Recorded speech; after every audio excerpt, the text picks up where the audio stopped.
All righty. Look who's here, everybody. Hi, Janice. Hi, Katie. How are you? Good. I hear you had a really busy week. You did I a challenge and uh, you did that fun. I mean, I did it with you, but we chatted with our VIBs, the silver and golds. yeah, we had That a was good fun. a good VIB meeting. It was really hmm fun. Yeah, Um, and we just did some last week was a busy week. yeah, But this yeah. week is a busy week already too. But I feel like we never get to like these are the moments that we get to chat with each other and with Yeah, all of you who are out there. yeah. It's great to have everybody here on this Wednesday for Bead Shop Live. I thought I'd wear a brooch. So as Gran would A say, brooch, a honey, brooch. a brooch. Honey, you gonna put It's on a, that brooch? So it's really lovely. And that came from it's your gran?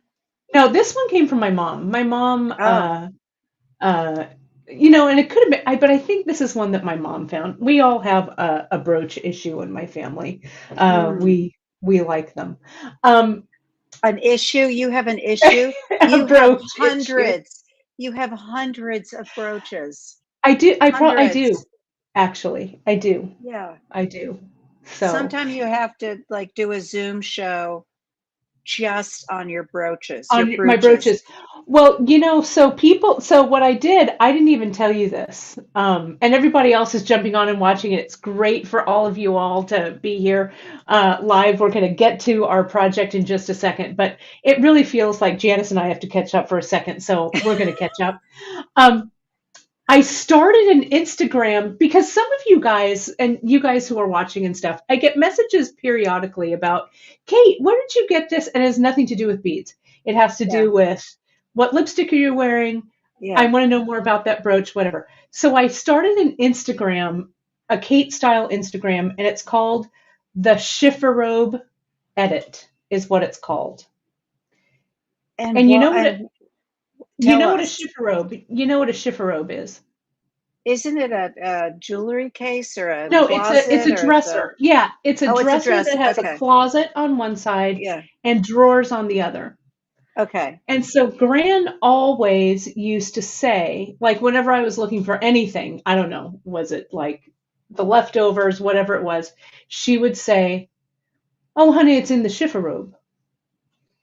And Lydia so would they, say it's in the garage. right, right. So the chifforobe, I still have it. I have my grandparents' bedroom set, and that chifforobe was famous. I mean, it held everything. It held Grand's mohair sweaters. It held pictures in the very, very bottom. I think my granddad had a bag of like wheat pennies in the chifforobe. Everything was in the chifforobe. So if you want to follow and I know that Gita will put up that link. She'll go to Instagram and do it. It's the underscore chifforobe, spelled with an O, underscore edit, and you can follow me there about all things my fashion related because I don't have enough That's to do, great. but it's kind of Did you fun. also, did your gran also have a junk drawer? Oh, we had several junk drawers. Oh, Yeah. okay. And Okay. one of our junk drawers was really big, and my mom, when she watches us, because I don't think she's watching it, she's out with my dad. We had a breadboard, right? A big breadboard. Oh, The yeah, drawer above of the the junk breadboard. drawer. Yeah, yeah, that's exactly right. Yeah, That's exactly right. Lorraine is saying that the chifforobe was the safe, and it really was. It really is true, and it felt like the chifforobe was endless.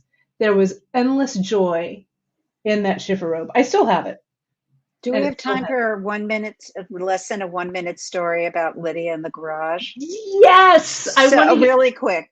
I So just love your Rita Lydia Lee, stories.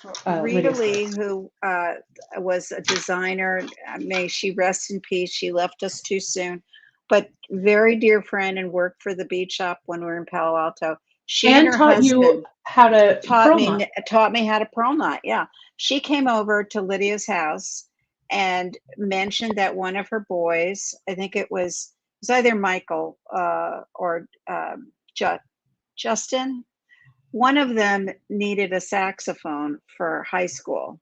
And Lydia said, well, hold on a second. And she went into the garage and she found Rita a saxophone. Now, I, none of us played the saxophone. of course. And that story is just famous for what was in the garage. Everything was in the garage.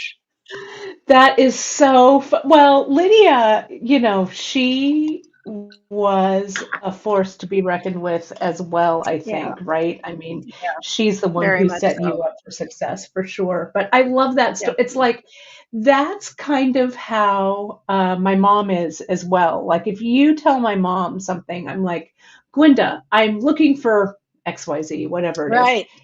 She will go, oh, and then she'll like an hour later, I get a link or I get an eBay link or I get a, you know, this is, A or I bought confirmation it's on this. the way. Yeah, It's on yeah, the way. exactly. Yeah, yeah, You know, yeah. you Your new don't air even have to fryer? lift.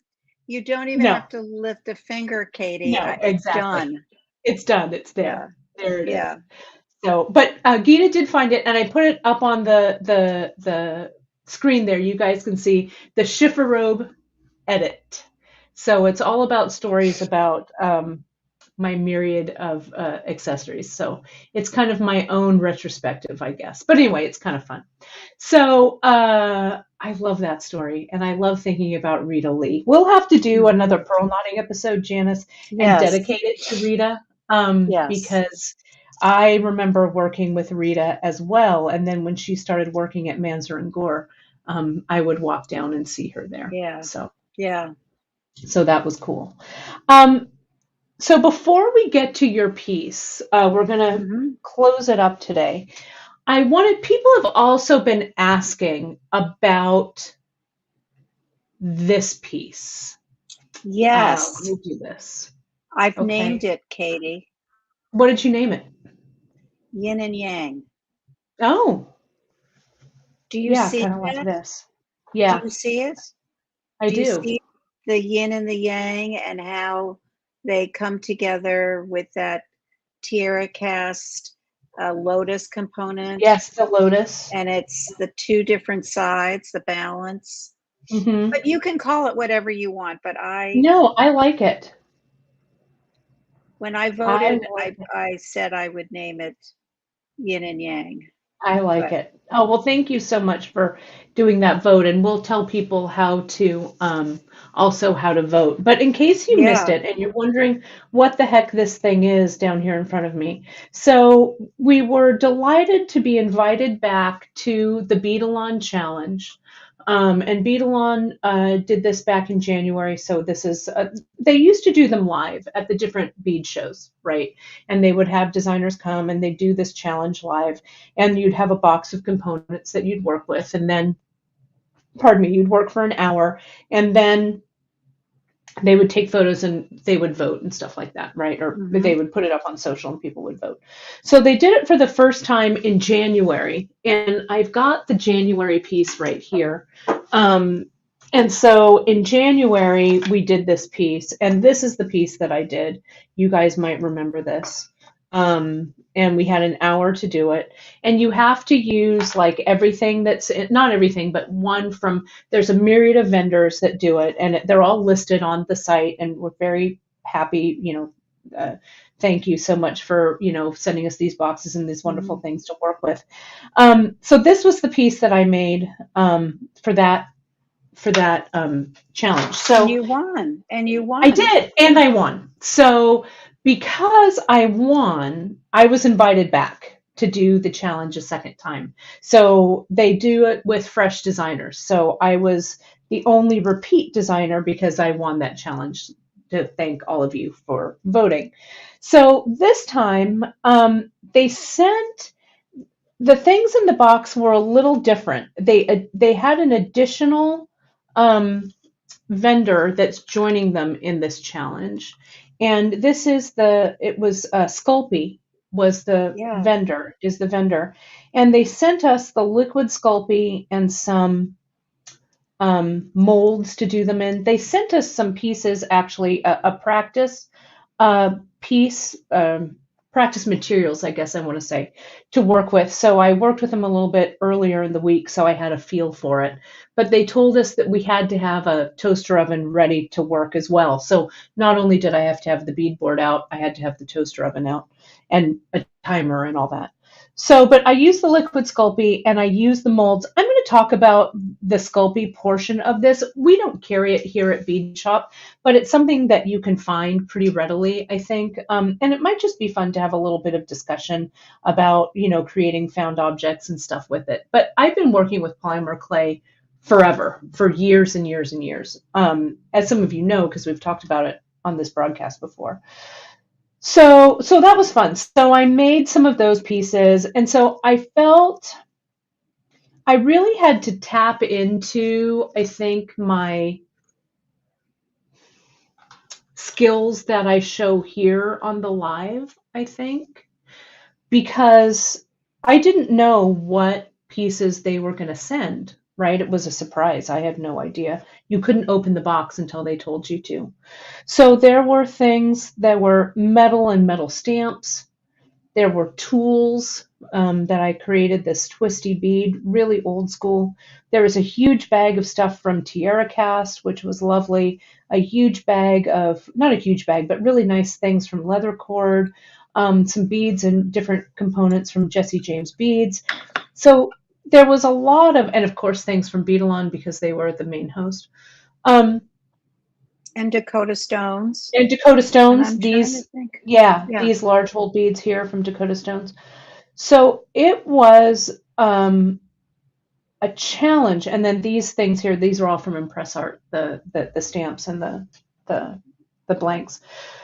So I had to jump in right away because you only had an hour, and it felt actually like it was a little, the hour went fast. And they didn't actually say, I think, begin or anything. So, I'm kind of putting things together. And then I realized, oh, holy cow, people are actually starting to make stuff. So I better get with it. So I did these Sculpey things first. And then I just started to separate this into its parts, right? So I pulled the beads aside. I pulled the wire aside. I pulled like the leather and the semi-precious aside. And they'd given us a really big bag of Tierra Cast findings. So I thought, that can be a unifying element in this piece. The thing that I think when you design on the fly like this, and this might be a good challenge for you, not you, Janice, but you and you, all of us, but all of us who are watching, is to set yourself a timer, pull some pieces that maybe even don't have much rhyme or reason to them, and then set a timer for an hour and see what you can do. And it really forces you to look at these pieces as the sum of their parts, really, right? So I was thinking, what is going to unify this design? And I had a lot of Tierra Cast, and it was in antique brass, thankfully, one of my favorites. So I thought, okay, that's going to be my base. So I have Tierra Cast here, I have it here, I have it all across here. And then I thought, well, what's one of my design tricks? Well, one of my design tricks is having some kind of an anchor bead, whether it's to the side, because this probably sits a little bit to the side. And then color blocking is always something that I can go to and I know that it'll work. So I made this bead. I think what I did was, this is what I did. I did the Sculpey and I thought, well, these two colors kind of match that goldstone and this leather I'm using. So I'm just going to make, I think I squeezed like 5 or 6 or 7 little pieces, put them in the toaster oven and forgot about them, right? Then I stamped something and I wanted to do create art, and I wanted to make one that said recklessly, but I'll tell you the truth. I was so under pressure that I couldn't figure out how to spell recklessly. I was like, 2 C's, 2 L's, where does the S go? I couldn't, and I'm like, I don't have time to even Google that. So I thought, maybe I'll say wild abandon, but I'm like, abandon, how many will that be? So I was all, never mind. So I just put create art, and that was easy. Mm. And so I knew I had these components cooking. These components were done. I made this wire thing, which I'll show you guys on another broadcast. This is the twist and curl or the wire twister that we used to use like back in the 90s. This is an old school tool. And I was afraid I Katie, wouldn't remember how to use it. Can you hold it up so we can just see it a Yeah, little better? this guy. And you can Yeah. see it's a coil, and my beads didn't really go across that evenly, but I was in a time crunch, so I went with what I went with. But it's fun to do. And so I knew I had that. So I used one of the tools. So that covered that requirement. And then I just started stringing. I shoved all these beads over. I attached my clasp because I knew whatever I was going to string was going to stay there, right? I wasn't going to take things on and off. I wasn't going to audition the beads. I wasn't going to, I was like, let's crimp this thing on. So you can see I crimped it with a crimp cover right onto that toggle bar. And then I started stringing. And I started stringing kind of small. Then I went big. Then I put that nice little rose bead thing there, did some intentional repeat over here. And then this thing went on. And then I knew I was done pretty much. And we've used, with that side, we've used these lotus components Mhm. that so I'm like, I'm going to use them like we've used them before. So I just connected it with that wire guard, and then it's crimped underneath that crimp tube. Then I figured, well, we did the sisterhood kit recently, so that was on my mind. So this is just the same technique as sisterhood, except I put beads and charms on. So what I did was I put the beads on first. So I looped it through. I didn't even, this is kind of floating. I thought about crimping that one down, but I was like, I'm not going to even take the time. So I just put it on. Then I strung the beads, two and two and two, and tied the knots. And I had plenty of leather, so I tied like double knots so the knots were chunky, not just single.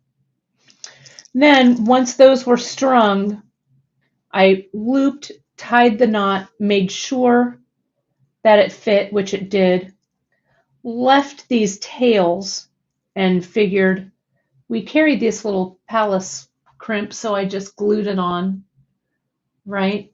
And then I just put these little ends on, so that was done. Then I took all the tiara cast components and started to fill in the tiara cast components and the Sculpey components. I really like this little drop, Janice, and I don't think we carry it. This is actually not put Uh, on that well. It's from the Jardin collection.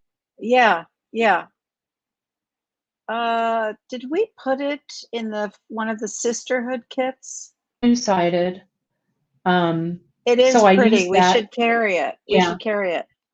And this leaf, we carry this leaf. Hmm. We carry this, I think we carry this bead that No, we I, carry one. No. similar, right? Yeah. Hmm. And so I just put that through.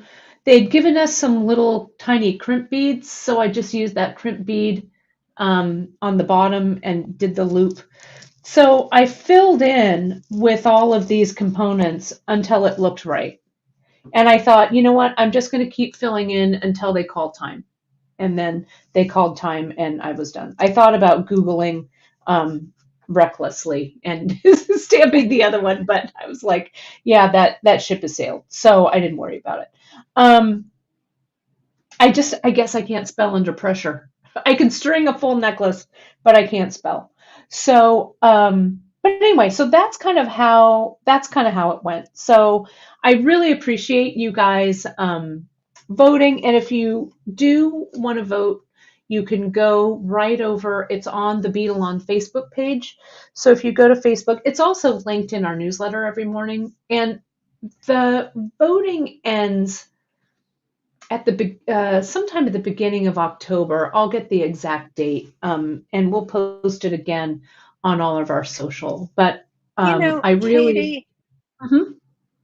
Oh, I'm sorry. You finished. No, go You ahead. No, really? no.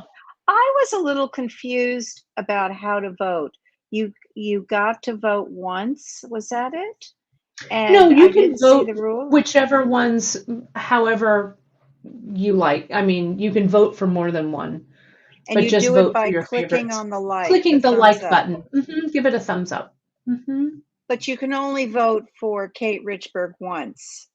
Right. No, You would, more. because, no, because you would only get one like, right? You only Right. hit that like. Okay. Okay. Yeah. I was So, a little but confused. thank you. Yeah. So there it is. But they're all lovely. I mean, I think Yeah. you everyone ought to go and take a look at the challenge at Beadalon Yeah. on Facebook, and Everybody's pieces were really, really yeah, incredible. So yeah, it was they were really very fun to nice. see. You can watch the replay of the competition on the Beadalon page as well. You can see it. But there was a lot of fun. There was a lot of designers who I actually didn't know personally, so it was kind of fun Hmm. to kind of be all on there together and stuff like Yeah. that. So I always appreciate your support with this. So thank you guys so much for watching along. Okay.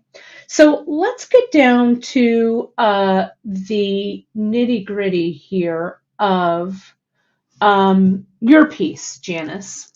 Okay. So let me get this off of here. And I also have, let me just tell you guys real quick. You guys know I like to do a giveaway on these Wednesdays. I'm going to tell you what the word is. I'll explain the giveaway a little bit later, before about 10 minutes before we end. Okay. So this is one of the pieces that Jesse James Beads sent to everyone to work with. I didn't put this piece in my design because I kind of already had in my head what was going to happen. So this really didn't fit. But a lot of people actually used it Hmm. in their piece. So this is a big, faceted glass piece that has that really cool setting, that soft solder setting. And it is a biggie. It's about 3.5 inches. And I have the little pink bag that Jesse James sent it over in. So this is going to be the giveaway a little bit later. Okay. Wow. So this will be fun. So I want to share this piece that didn't get used in my challenge with you guys. So stay tuned for the end of the broadcast, and I'll give all the giveaway details because we're going to do it live here, which many of you know, and some of you have won. And somebody, I saw it go by. Someone said that they got their bag of goodies from a giveaway, and they were excited about it. So I'm so glad that it worked, that you got it and you like it. So here's Janice's piece from last week. We played around with this last week. And so you can go and watch part one of how we put this together with the macrame. Okay. And the beads, and we did the regular seal-on with the micro and the different ways of caging them and putting them on the strands. And so this is kind of if for this section, go and watch last week's, which is today. We are live on September 29th. So last week it was the 22nd, the broadcast from the 22nd. So Janice, do you want to talk a little bit about this closure? Because I want you to talk a little bit about the button and about Hmm. what your inspiration for this closure is. And I'm going to leave that right there. I'm going to put you up here as well. And then Okay. let me see if I can do that. There we go. And I'm going to actually grab a couple of other bracelets that I want to show. Oh, I've got one here. I've got a couple here, actually. So we're good. But why don't you talk a little bit about this closure? Well, this is a closure that uh, is really very old school. It's I mean, it's used a lot in vintage or antique jewelry. So we did not invent this. We just, I don't even know where I saw it, but probably a museum or a book or something.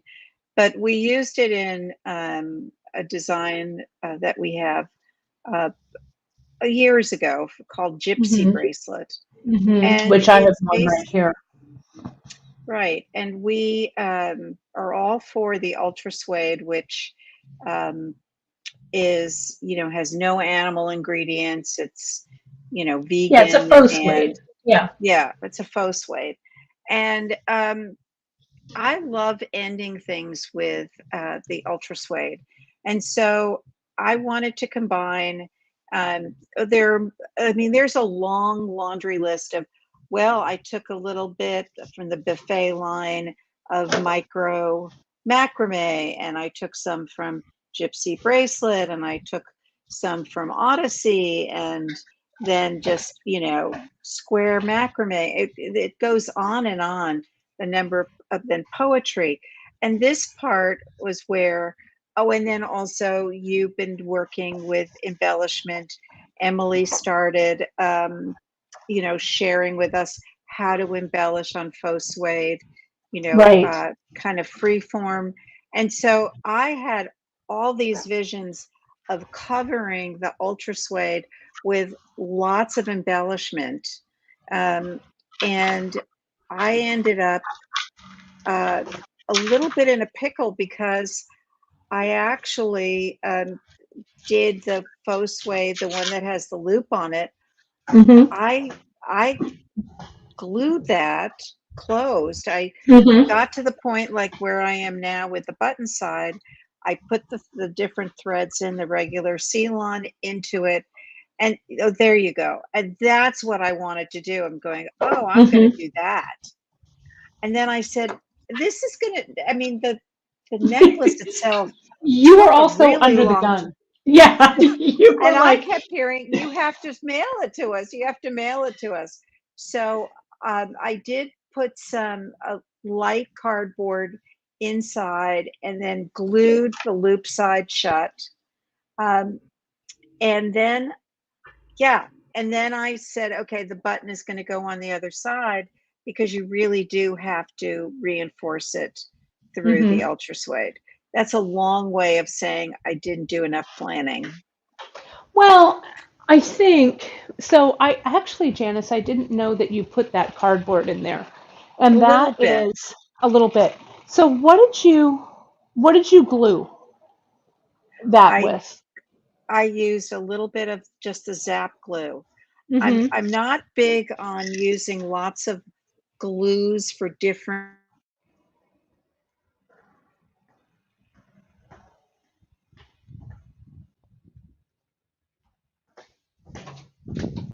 the GS hypo cement for Hmm. where I wanted to on the thread, but it was really Zap glue that I used, and I Hmm. just put a little bit, inside.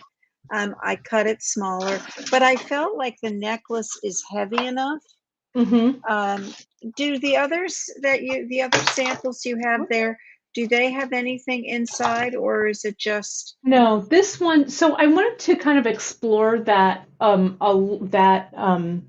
idea just a little bit because when we used to do bead embroidery way back in the day at the mm-hmm, shop, and we had a couple of really gifted staff, women on staff who were very, really just wonderful um, seed beater, bead embroideryers. mm-hmm, Um, and so when we would embroider on that ultra suede, sometimes they would back it with a yeah, piece of like cardboard, like from the back of a tablet. I just cut out this little piece from this manila folder. You could put yeah, that in. Um, Emily didn't stiffen anything in here. You could also stiffen it with another piece of ultra suede on the inside, so it's a little more supple instead of a little stiff. But this isn't that. I mean, it's stiff, but it'll sit nicely with this kind of more supple piece that you've got going on here. So, I would just experiment a little bit. But what you did here, Janice, is you with this you glued all of this on right here. Is that right? Is Yeah, that the? after I finished putting the UltraSuede together Mhm. with the insert, the little backing, and the reason I did it is because it was a necklace, and I Mhm. feel like it's heavy enough, although it's not very heavy, Mhm. but I didn't want the portion that's the closure to sort of bend, and I wanted Right, be kind of it to be droopy. stiffened. Yeah. And Mhm. then what I did is with the needle, I did sew. I made the separate, like in Trail's End, the separate figure eight with Mhm. um, yeah, I did that separately, and then I just attached it, and I glued just the underneath the Mhm. silk wrap This loop, and a right. little bit of the leather so that it would stay in one place. Yeah, Yeah. I used a toothpick. I was as Mhm. careful as I could be. Yeah, no, Um, I think it looks good. I think you could also, like, if you wanted to embellish this a little bit more with some of Emily's stitches, yes. and you can look at Emily's bead embroidery, for more ideas on this. I just love this piece that she made. It's Oh, really I do too. cool. I really love it. The more I look at it, the more it really just sings. And it really, it looks kind of interesting with all of this. Hmm. It would be really cool with this Looks texture, fantastic. right? That would be a neat way to close something like this up. But what you would do is you could attach this section to the front of the ultra Right, suede and then do your bead embroidery around right. all of this, then close it, insert your cardboard, close it up, and then do the picot stitch around it. Now, Hmm. I wanted to mention glue because I do a lot of kind of unconventional gluing. I grabbed my Elmer's. One of the things that we used to do in the costume shop way back in the day is when we had to make a lot of costumes. Let's say they had a lot of sequins on them, or they had a lot of stuff, and we didn't. We were always under the gun in the costume shop, right? We were always on a deadline, or we were like, oh my gosh, it's almost tech week, so we've got to get it done. The Elmer's glue, or like the tacky glue, Aleene's tacky glue. This is Hmm. what we'd use for gluing everything. It's water soluble, so you want to be very careful if you ever have to launder the piece. But if it was a piece that was never really going to get laundered or whatever, even like with Aleene's tacky glue, you could glue sequins until the cows come home, right? So this is also, if you have some of this Elmer's glue, if you could certainly use Zap, which I have here. You could use also E6000, which is kind of what seed beaters use a lot of. Hmm. And whatever glue you use, you'd start it down here, and I'll glue ours probably with E6000. I think I've got some around here. Put it in, squeegee it up, close it up, and then we'll do our beading around it. But there's a lot of different types of glues that you could use. But I wanted to bring this one out because sometimes in a pinch, you're like, what am I going to use? And that Elmer's, Mm. I always have, this is the one right from my workbench. I use it a lot. Um, I also glue, like if I'm gluing a paper template down to metal, I glue it with this Mm. because it just washes off very, very easily. So you could, oh, go ahead, Janice. Oh, I was going to ask you, are you going to, I was anticipating that I was going to use some cardboard or the manila inside because it wouldn't Mhm. be, I wanted the two of the pieces to be similar, Right. in terms So, of weight. Are you and wait, going to cut yeah, I that have, down? yeah, I will. Okay. And I just cut a Okay. small piece so we could see it, and then we'll size it and we'll Mm-hmm. take a look. So, Okay. so one of the things here, um, with this piece, I want to talk about the Ultra Suede here for just a second, okay? Because I know some of you have used it, but it might be new for some of you. And we have a lot of really great colors of the UltraSuede, and it's really fun to use. Sometimes, though, I think it can pose a little bit of a challenge on how to cut it. Okay, so let me show you a few ways that I would cut this up. And so I had to bring a couple of things from home.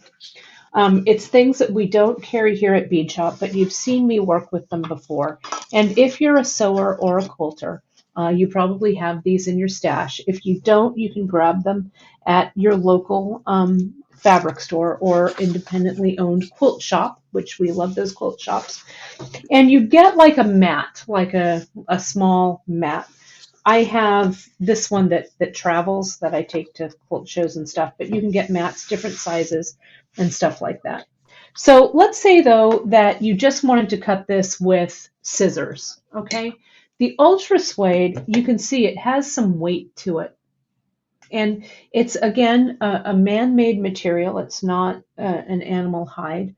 So what I do is I would just get my straight edge and I'd line it up. If you don't have a grid, that's fine. Let me measure, Janice, the size of yours that's open. And this is, you probably just did this arbitrarily, but maybe, I don't know. Totally. So I'm going to measure. I had to cut it based on how many strands I had and Right. how far apart they were. You wanted them to be, yeah. So let's call this, it's just a hair over 2.5 inches, but for ease of talking about it, I'm going to call it 2.5 by 1.5. Okay, is the size. So so what you could do, you could find your straight edge of your UltraSuede, and you could go here at, let me see if this width will do it for me. It will. So I'll do the short side up and I'll go 1.5 inches there, and I'll make my little mark with my pencil. And I'll go here and I'll do my 1.5 mark here with my little pencil. And then I'll come in, and this is for if you don't have a rotary cutter. You can just come in, make that mark, get a nice, whoops, that really didn't mark very well, did it? Sometimes the pencil doesn't want to mark on it. If you have a chalk, if you're a seamstress, you might have a little chalk pencil, or you can just very lightly score it. That's with just the regular pencil. And this will be on the inside, right, we're working on. So you can come in with some really sharp, these are my sewing scissors that I brought in. Don't you want to double it, Kate? No, because this is what. Oh, that's right. You're going sideways. Yeah. Yes. Yeah. Yes. So I'm going to cut this really see, I'm trying to go on the line. I don't always cut straight when I'm cutting with scissors, but it's here. Okay. And then this will fold over. Okay, so that's right. So now, if you've never used a rotary cutter, though, I want to show you how easy this is to use, because not everybody knows how to do it. So when you get a grid like this, a gridded mat, what I'm going to do is I'm going to lay it across on one line. And then I've got my rotary cutter. I brought this one from home, but you can find them in the fabric store. A rotary cutter is simply a round cutter. This is a big one that I cut like big materials with. They come a little bit smaller as well. So, and this is very sharp, let me tell you. So you don't let a rotary cutter lay around the house open like this, right? Because you'll cut yourself. So make sure the first thing you do when you use your rotary cutter is you open it to rotary cut it, and then you immediately close that. So let that be like something that's automatic. Then you need a gridded ruler. I happen to have this small gridded ruler that I got way back at the Craftsy Instructor Summit in 2016. Craftsy has gone through a lot of iterations, but this ruler has stuck with me. So You can get a gridded ruler. There's a lot of different large sizes and stuff, but the small one's easy for me to show you on camera. The cool thing about having a mat like this, and there are different mats that you can get, but these are 1 inch, 1 inch squares here. So it makes it really fast and easy to measure. So I'm going to push this up just a little bit so we can get to the bottom here. And what I'll do is I'm going to lay this, because this edge is a little funky, so I'm going to go a little bit over that, right? And I know that this needs to be about 1.5 inches here across. So I'm going to come in and I'm going to line up my ruler.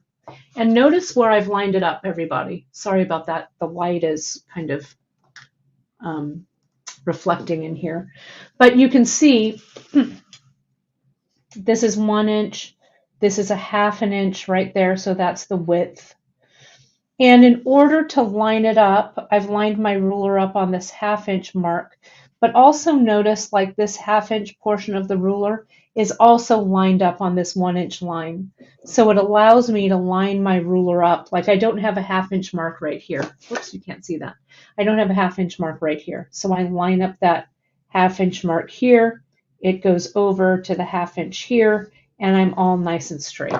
Okay, so I'm gonna pull it up, and I'm going to just hold this down with my left hand, and I work this rotary cutter with my right, and you can see it gives me a super clean cut. So now, just to continue to cut that, I'm going to turn it to the side, and this needs to be 2.5 inches. So there's 1 inch, 2 inches, and there's my 1/2 inch right there. So I'm going to lay this down kind of in that L, put my ruler on, and I'm actually looking at this line to line it up here so that 1/2 inch out, it's lining up with that 1/2 inch. And see, you can see how that edge is all wonky, right? Wonky. So I'm just going to come in, and I've closed my ruler automatically, my cutter. So I open it up, press down. I'm pressing down with my hand here, and I'm pressing down with my rotary cutter, and then I close it up. Okay, so you can see it's given me a really clean cut. And I do this as well. You've seen me do this. Leslie says, Kate, I've seen you do this before. And I have. I've done it when I've cut fringe on this UltraSuede. I use this rotary cutter. But if you haven't invested in one, it might be time just to invest in just a small little setup. You don't even have to have a giant setup if you're not using this for big quilting. I think that you'll find that this comes in handy for a lot of things that you're cutting craft-wise. So that's your little rotary cutter lesson for the day. I hope that that wasn't too dull. But I think it's a fun tool to have in your toolbox. So now, JP, we want to, you just kind of found the center of this, right? Mm-hmm. So you folded it, right? We folded it, and you can kind of see where that fold is since I folded it. And I could just come in and draw that line again. People are asking, this size mat, this is a 10-inch mat, you can see, and it actually came with, it's a little book. So this is a pressing side on one side, and this is just a 10-inch mat. This is just a 6-inch ruler, but they come in all kinds of, Omnigrid also makes these small ones here. And I'm not particularly endorsing one mat over the other. This is what I learned on, so this is what I use, and I have really large ones and I have smaller ones. So whatever works for you. I love that Leslie is saying she's thinking about going to night school in January for our dressmaking course. I think that's super fun. I did that too. I went to junior college one semester, I guess it was, and learned a little bit more about pattern drafting because my pattern drafting skills needed a little more fine-tuning, I guess. I don't know. Sounds like fun, Leslie. So you can see there's our center. And so I'm going to cut, I guess you can cut this piece of cardboard at any time. it doesn't have to look that good, right, JP? It just has to be Yeah, sturdy. And so exactly. I'm not even really measuring it. I'm just kind of making it so it's smaller, right? Hmm. Is that what you did about? Yeah, yeah, Because you yeah. needed And room. Oh, go ahead. I'm sorry. oh, then I just wanted to let you know that when I found the fold, I was near the end of the day and I put the folded ultra suede under a few books or Oh, under that's smart. something. So overnight the crease became more pronounced. Oh, that's smart. Yeah, that's clever. Um, because this fold, as you're going to see, is kind of important later. So I've prepared my little piece of cardboard here. And Hmm. it's given me, I don't know, maybe I've got like a 1/4 inch or so around, and it's given me a stitching line. It can go even a little further out here because you don't need to grab that much of the ultra suede to stitch in, but you don't want to have to stitch into this cardboard as you're doing this picot, right? Definitely you don't want to. You Yeah, do because it'll not be. want to. Oh, it's awful. Yeah. Is that, are you speaking from Yeah. experience, Janice? Yeah, it's Right. just don't make the mistake I did, Yeah. like, "Oh, well, I can go through the cardboard." No, you Yeah. really it's really too hard. So, Well, what I'm um, going to do while we're chatting about this is I'm going to put two little clamps on this to maybe mhm. help my my fold become a little more pronounced. And so I love that Lorraine said, "Kate, I think you should teach a few classes on sewing." Lorraine, you never know what's going to happen. Yeah. You never know. You never ever know. I do love to sew, and I love to teach people how to sew. So here's a shot of the interior. So what you did. So Harkening back to last week when we talked about how you made this, Janice, Right. you started your strand and you just strung and you kept starting strands and stringing and stringing and stringing Mhm. until you had a bunch of strands that were approximately the same length and the length that you liked, right? Right. Right. Then that's when you said, all right, now I'm going to start to figure out the closure. So that's kind of what dictated the width and the length of these closures. Am I correct? Yes, and I when I had the number of strands, I made sure that each one started and stopped with smaller beads so it wouldn't be, Mhm. like, clumpy at the Too end. bunchy. Right, right. I laid them down side by side. I actually have a Formica surface, and I used Scotch tape, and I Hmm. laid them down. They didn't exactly everyone wasn't exactly the same length. I also turned one or two around because I liked it better the other way where the Hmm. beads landed. And then I had them flat. A couple of them I had to add a couple of extra stitches, but I knew that I wanted the necklace to be total about 18 inches. Um, and this one might be a little longer with the leather loop, but yeah, it was just very simple. I took the ultra suede, I looked at it, and I eyeballed how far apart I thought they could be. Um, and then I literally took a push pin. Are we at the push pin part? Yeah, Should so I I pull? wanted to mention here, um, before I forget, before it gets lost in the comments, Trish is saying here she knows not everyone might have it, but could we use interfacing instead of cardboard?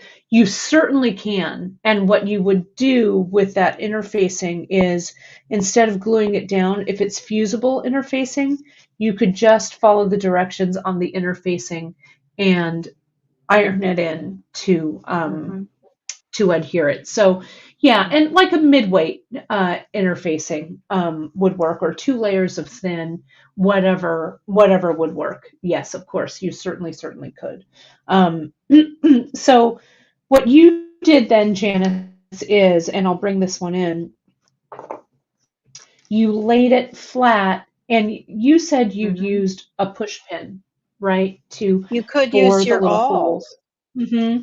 So Um, you have 1, 2, 3, 4, 5, 6, 7. You've got hmm 7 strands here.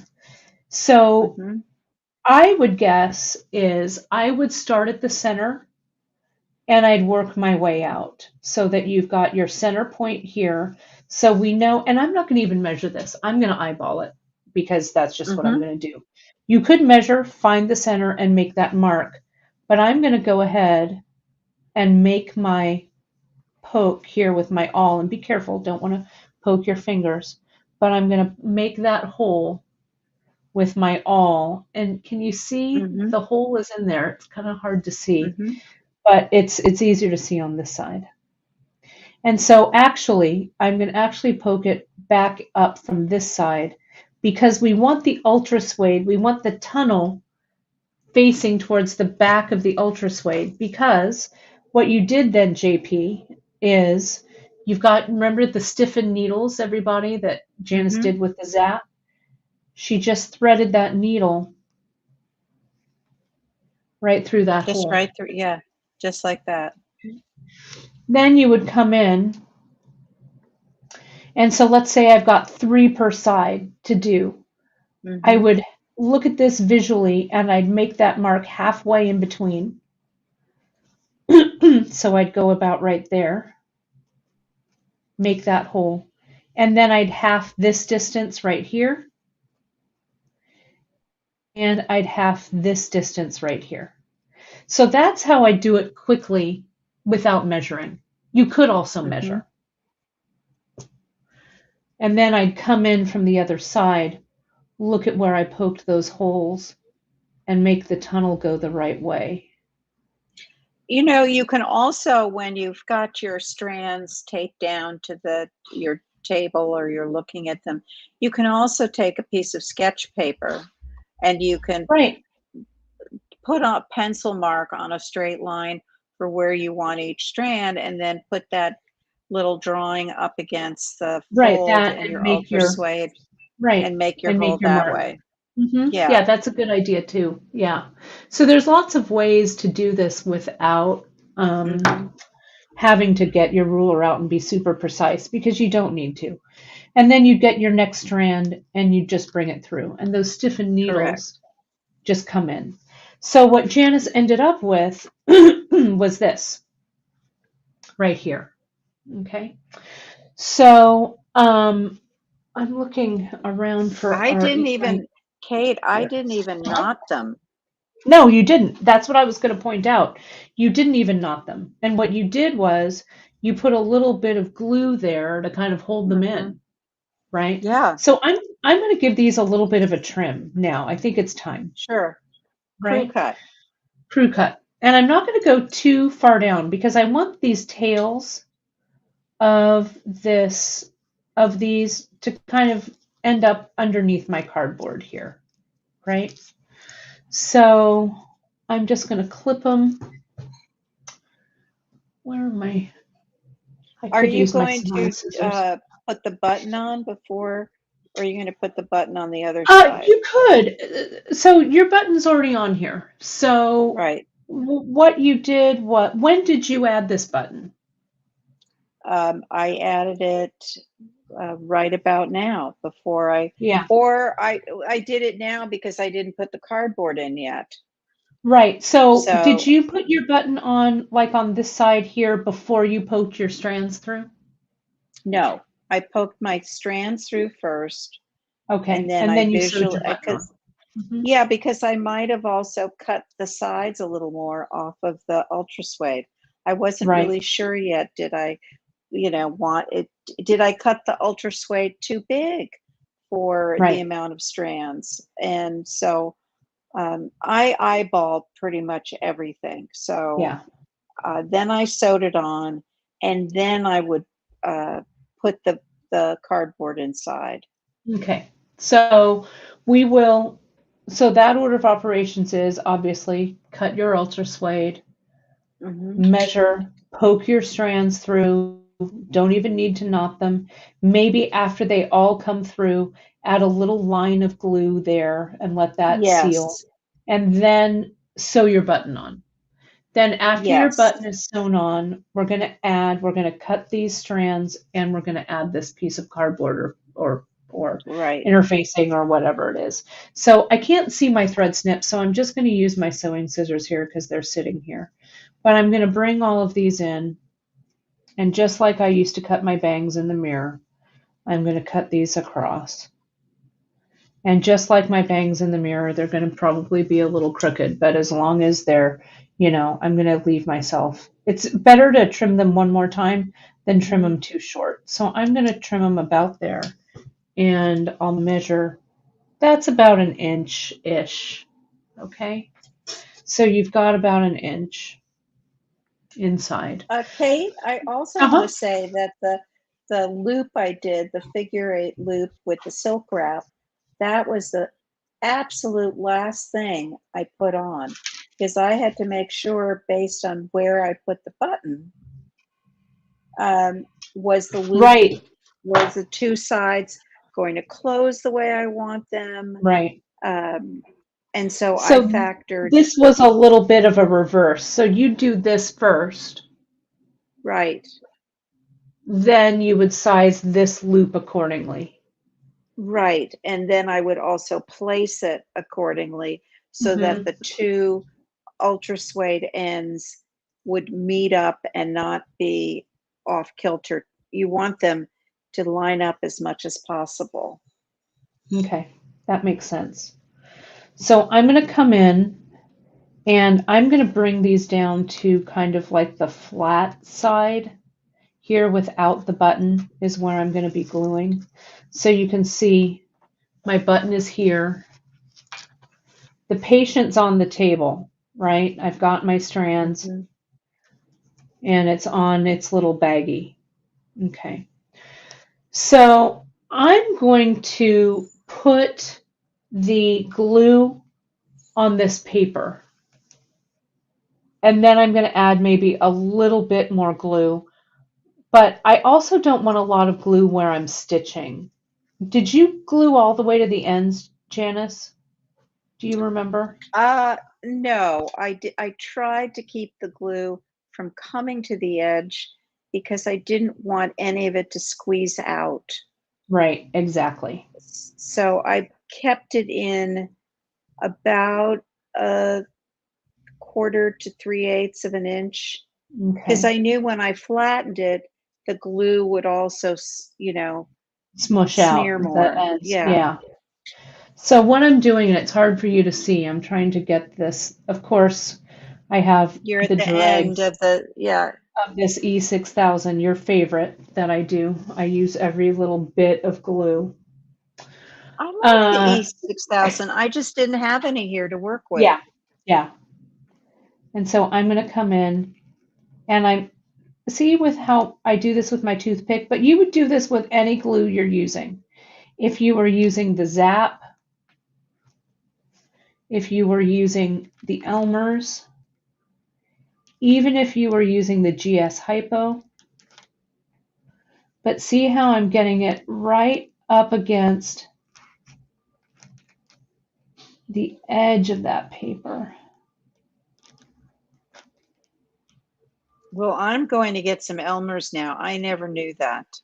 Yeah, I Elmer's, love that idea. yeah, Elmer's glue it's always been my favorite glue. I've always been, I don't know. I always loved glue. And maybe it was because, glue always seemed so dear. I don't know, when I was growing up, Mm-hmm. right? And you'd go and you'd get school supplies and you'd have your precious bottle of Elmer's that you would Mm-hmm. use all, I don't know how long. And that bottle of Elmer's was like the holy grail for me. So I was Yeah. very careful with my Elmer's because we only got one. Honey, you only get one bottle of that Elmer's. Okay. Take care of that. Honey, you Oh, take care of that glue. You don't get that glue to waste. All right, Gran, I won't waste the glue. I won't smear it all over my hand, I promise. making fake injuries with it. Yes, that's right. Like, yeah. So see here how this just glues down. And I'm going to actually do this for just a second because I want it to set. Mm-hmm. Because I'm going to get another, I can't squeeze one more second of that E6000 out, so I'm going to grab another one. So, but good glue habits, everybody. Notice how I used a toothpick, I used a baggie.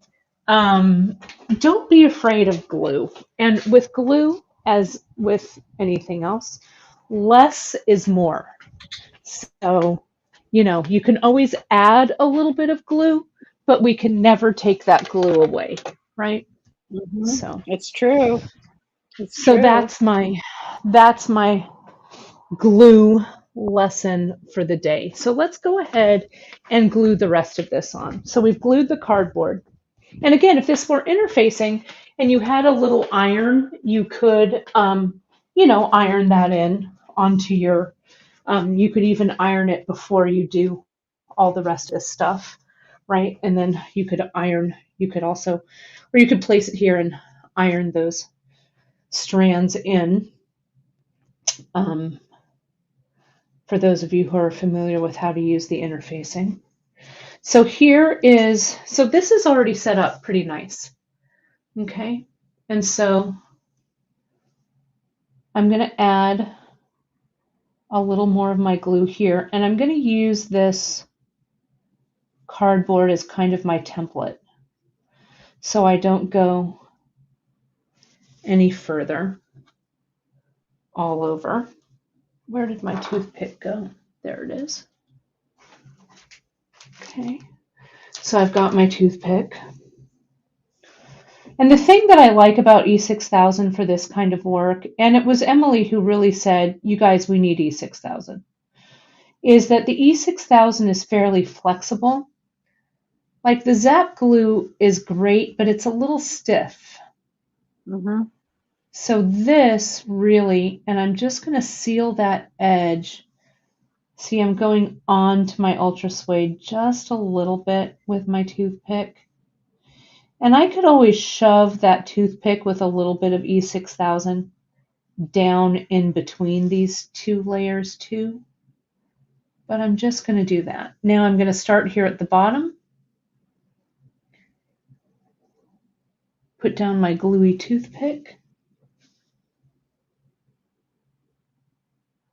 And I'm going to pull this so everything lines up. I'm going to And if clamp you were here and going to embellish this, you would have done it before you glued it all together. correct. So if I was Yeah. going to pull an Emily like Mm-hmm. this, right, I would have embellished all of this first. And then Yes. we're going to leave just for the end here, we're going to do this picot last. Okay. And Julie's making an observation that if we used interfacing on this inside, it's easier to sew through because obviously interfacing is cloth, right? So Mm-hmm. if you do have interfacing on the inside and you had to stitch through it, you could. And so the E6000 sets up pretty quickly, and I can double check and I can see this will be okay for stitching. I don't think anything is going to come apart. I could add a little bit more, like right there, it's kind of open, so I could get a little bit there. But I think that the stitching pretty much will cover it.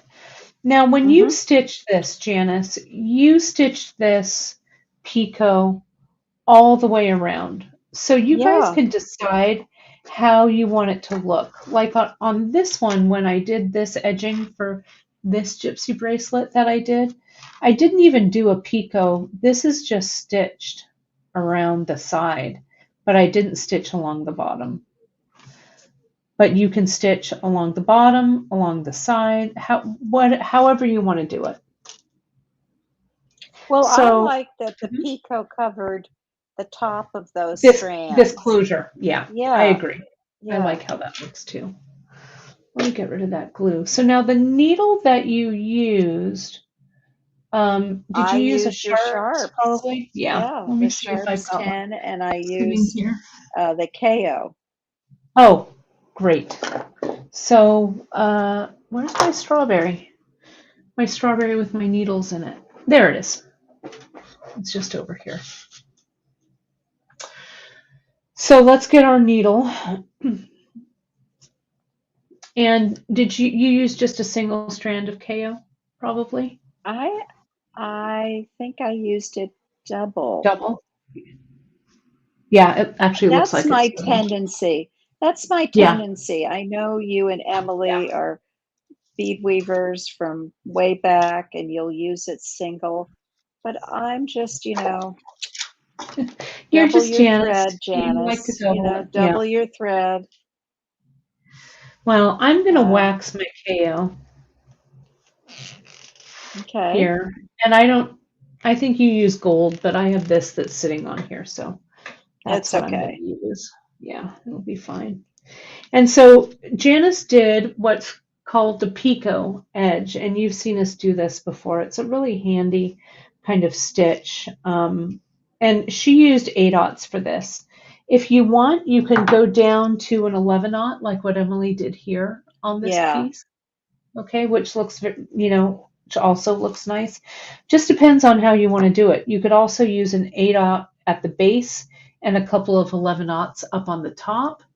Um, that's uh, that would work as well. Um, Leslie is asking, are these pieces of faux leather two different colors? You know what I think I might have, what it might be is that one is showing one side and one is showing the other. That could be it. I don't know. But this is how it came. So this was on one leather, Janice, right? mm-hmm, mm-hmm. Yeah. It So was on one, but I might have folded it.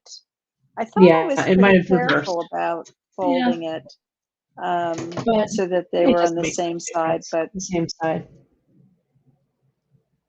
So I've that makes waxed, it homey. That makes it very homey, right, very as we like to personal. say, the loving hands of home. Let's go Yes. ahead and I'm going to double this over since you doubled. Okay. I And think with an then 11/0, I would have used it single, but with single, the yeah, 8/0, you it liked it was a double. little. Yeah. Yeah, I did. And I'm going to just make my knot underneath here.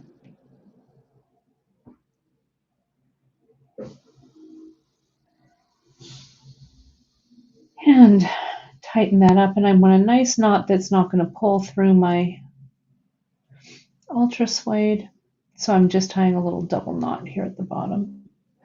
Though I can't see it very well. I need to get it a little closer to my eyes. Sorry about that. There we go. So I'm going to tighten it up.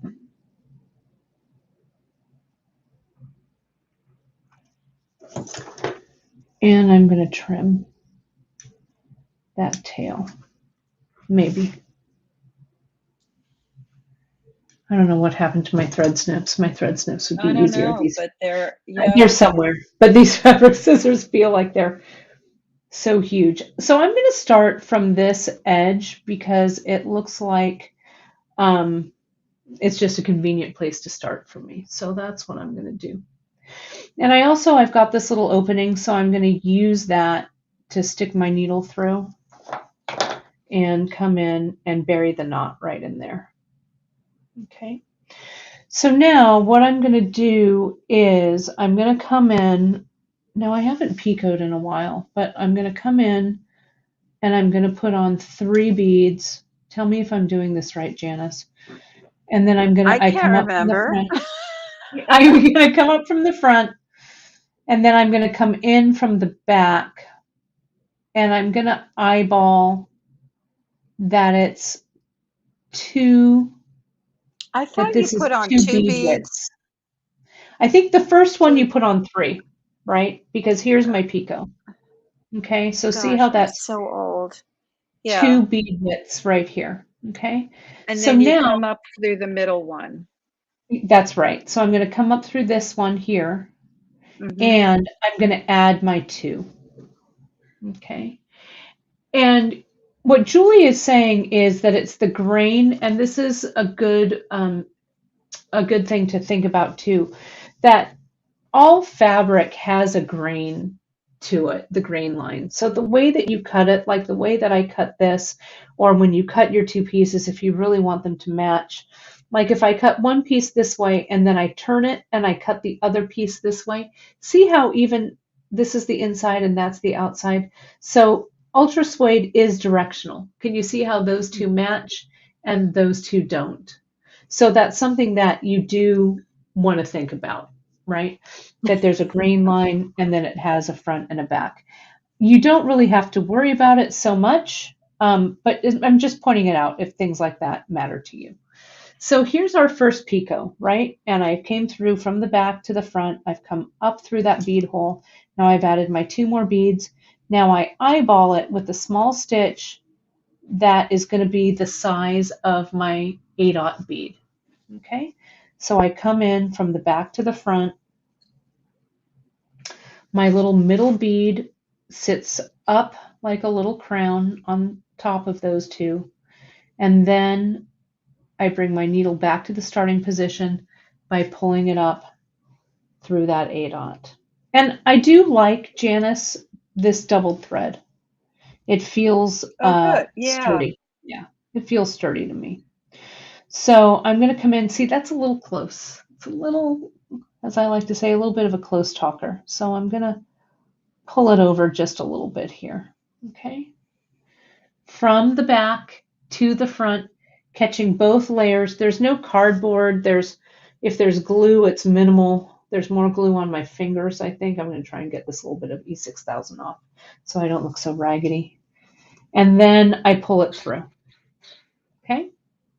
And tighten.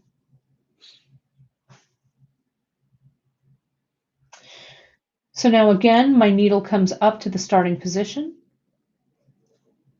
and through that bead. And have good thread control. Don't cut yourself like a million yards of thread. Just, we can always add thread. If I need to add thread, I just tie it off in between these 2 here, and I add, tie a knot and just come up where you needed to start again. Okay. So 2 here, from the back to the front, catching both. And you'll fall into that rhythm and makes tiny stitches. You guys, even though I'm using this light pink color, can you see my stitches aren't really showing on this ultra suede?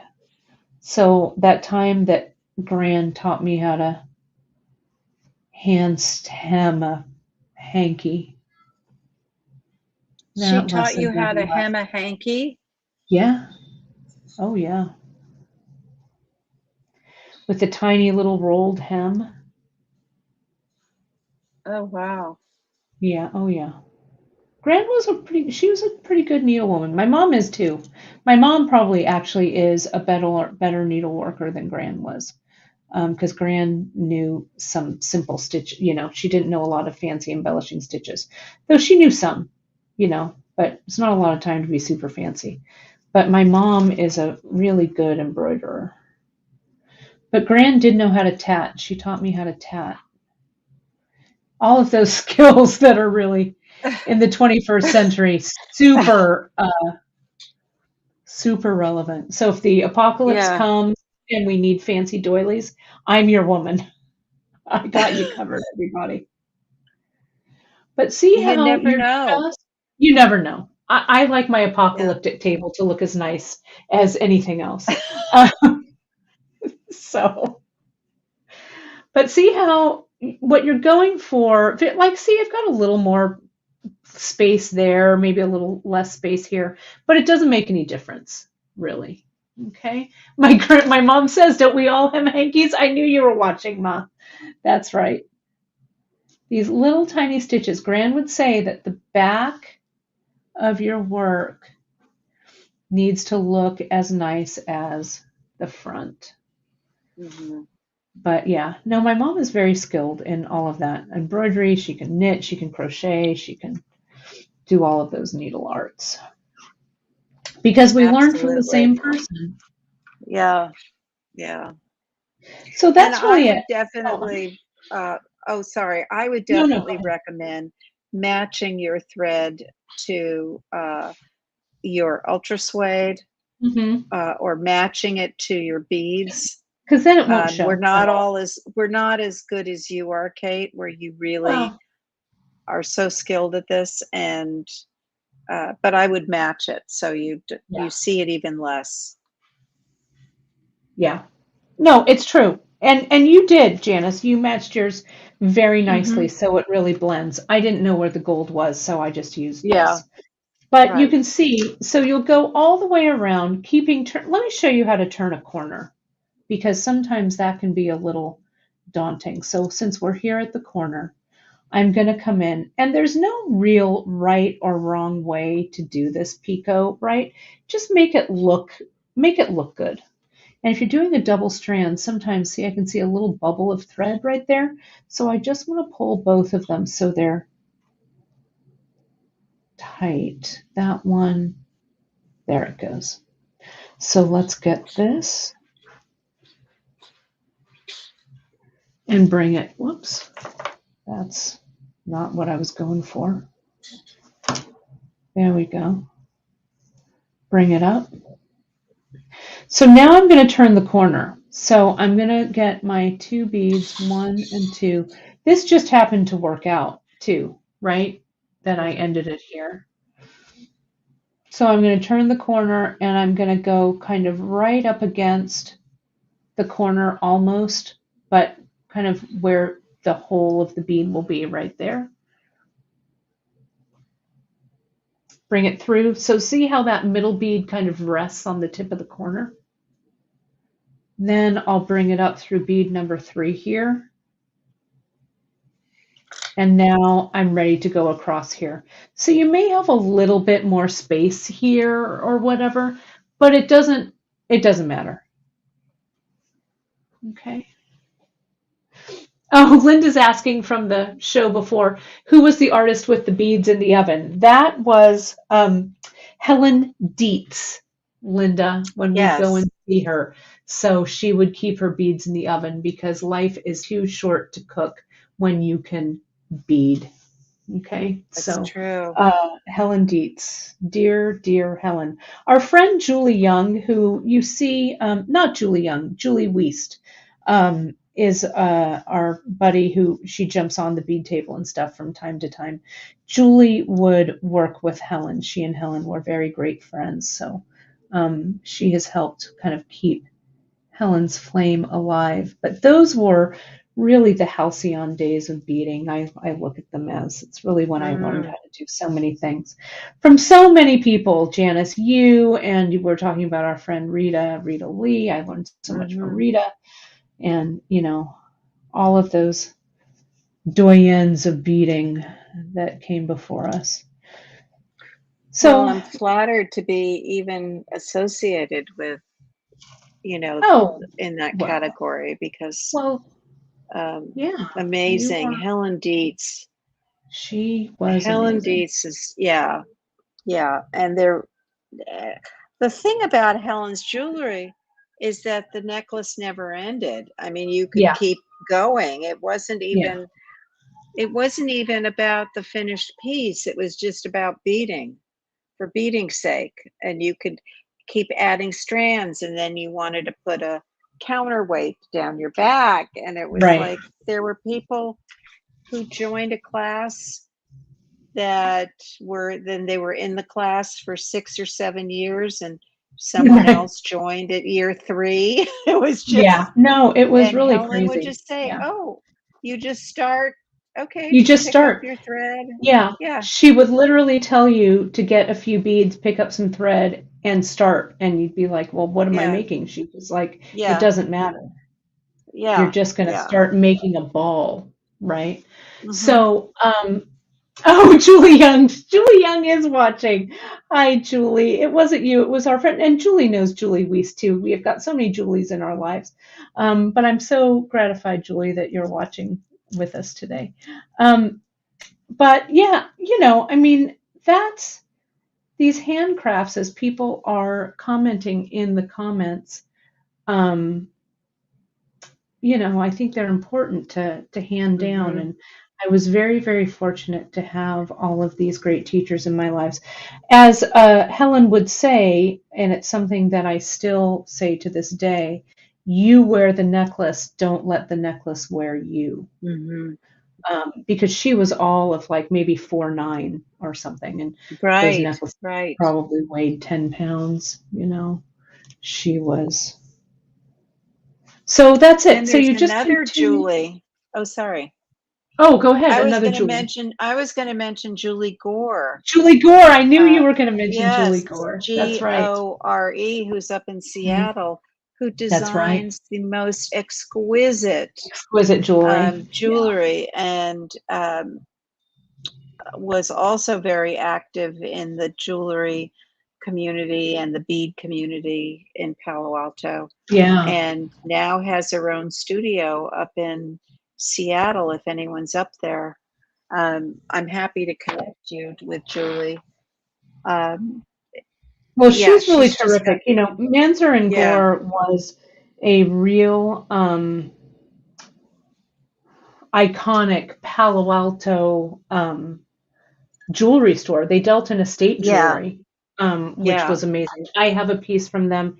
And I would also, on my lunch break, when I first started working at Bead Shop back in 1992, on my lunch break, I would go over and they would have these boxes of really old, old beads. Mm-hmm, And instead of getting a sandwich, I'd buy one or two old beads for my collection instead. mm-hmm.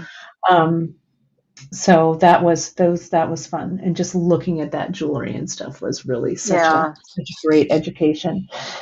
So you can see here, I wanted to show you a little bit of Emily's piece that we have here. And I know a lot of you have asked about Emily and have there was a thread on the bead table group that said, "Where's our Emily?" So Emily has promised that she will come back soon-ish and do a broadcast with us. And she sends her very, very best to everyone. So she'll be back with some words of wisdom from our Emily.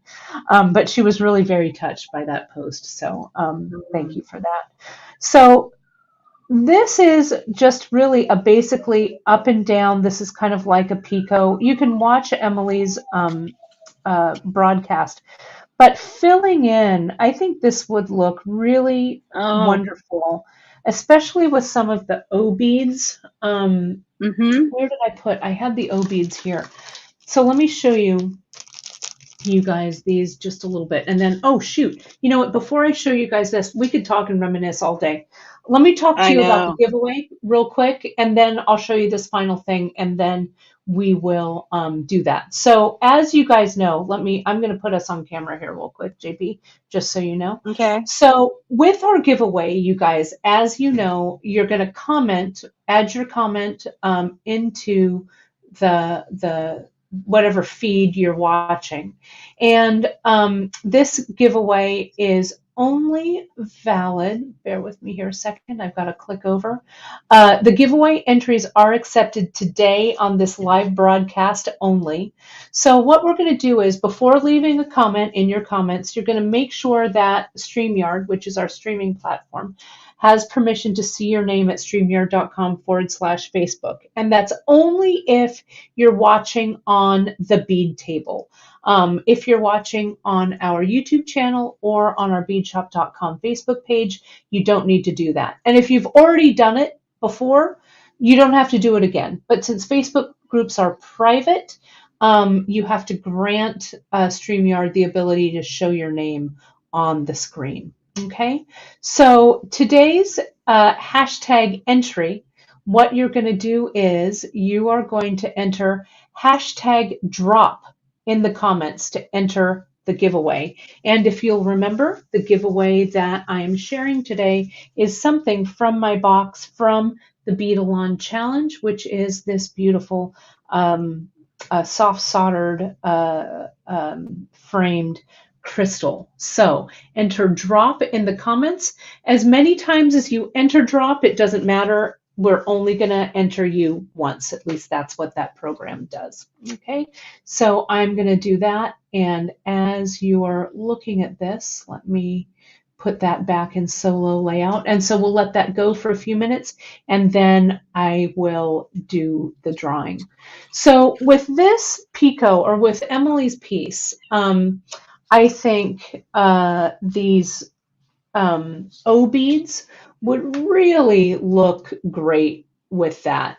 You can also use, like Janice had these little, that little hishi, but really be, inventive. It's really fine, however you want to play around with it. But this would, you can kind of even do something simple where it's kind of lined up like that, right? You can do this. And again, I would do this before you do your picot.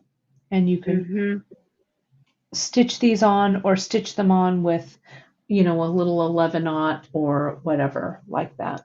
Okay.